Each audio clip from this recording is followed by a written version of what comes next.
Ruth Ojiambo Ochieng. I'm Ugandan. I work for an international women's organization called Isis-WICCE, and in my own right, I'm a human rights defender.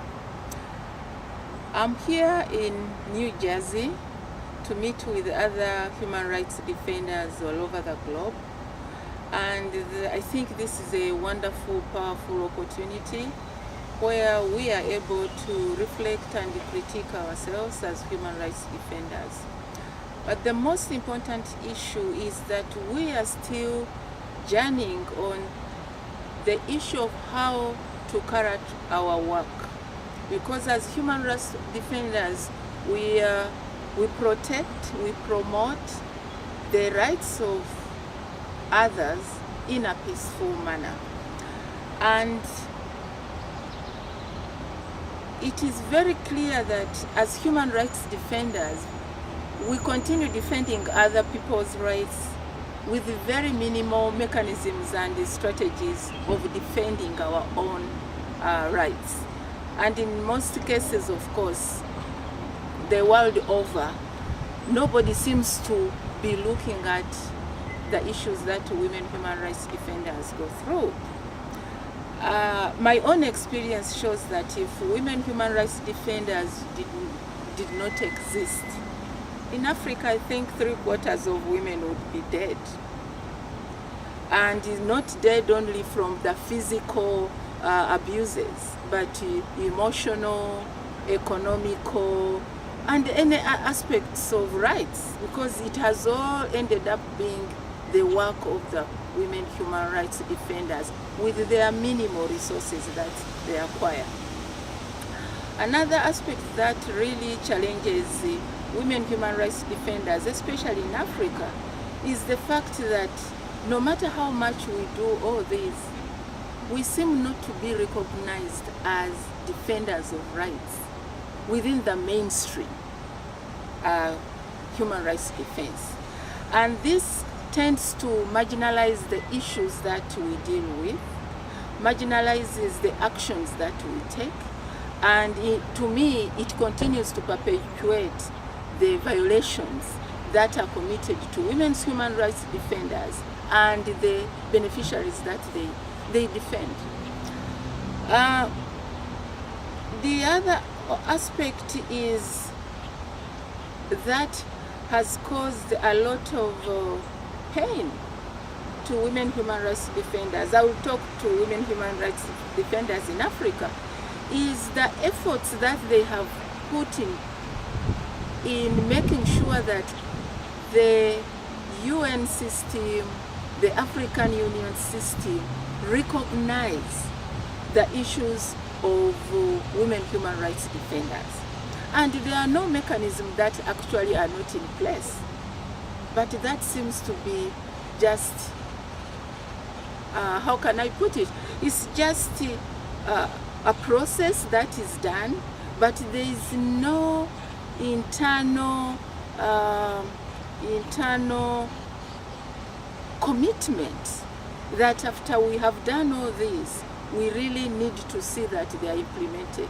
For example, we already have what we call a rapporteur on human rights defenders, but how many women all over the world who are defending rights of others have been physically abused, have lost, they have searched for asylum so that they can actually protect their own lives, and we find that they don't get it very easily.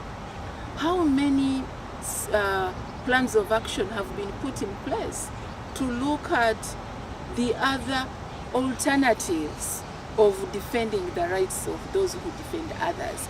We become emotionally drawn in, and it seems nobody is looking at that aspect as another way of defending the rights of women. And majority of our work is really emotional related. It leaves us with so much bothering us because we feel guilty that we have not accomplished what we wanted to do. That is one. Two, when we talk so much about the rights of women, it is one thing that has just continued to be marginalized. It also dawns on us emotionally. Why are they not seeing this as an issue? We find so many women all over who cannot even afford to have a meal. There is no resource put aside to help human rights defenders have that kind of urgent response. So at the end of the day, we pick from our own pockets because we are passionate about it. And that continues making us grow poorer. And of course, mentally, physically, and emotionally, it also works on you. So it becomes as if whatever we are doing are not part and parcel of the international standards of rights. And that kind of bothers me. But what brings my voice and my passion back is the essence that there are women out there who are defenders like me all over the world who have decided we are not going to give up. We shall still continue pushing on. One day it's going to happen, and when we get that support from each other, it actually brings our souls back and we begin the journey again. But in conclusion, I think we cannot only depend on the passion of women human rights defenders.